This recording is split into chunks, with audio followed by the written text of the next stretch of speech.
საქართველოს განათლებისა და მეცნიერების მინისტრი დიმიტრი შაშკინი განათლების სფეროს წარმომადგენლებს შეხვდა და სიახლეები გააცნო.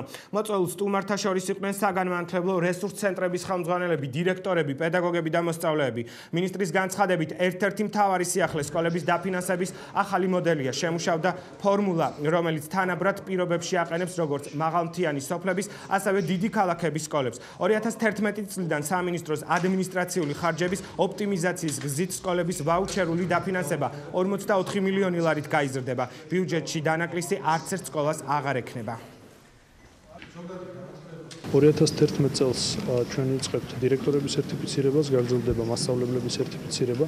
ძალიან მნიშვნელოვანი საკითხები მოგვარდება ინფრასტრუქტურული თვალსაზრისით, როგორც თქვენ იცით, აგრეთვე 2011 წლის 1 იანვრიდან დაიწყო დაფინანსების, საჯარო სკოლების დაფინანსების ახალი სისტემა. უშუალოდ მინისტრისგან მოვისმინეთ დაფინანსების ახალი სისტემის შესახებ.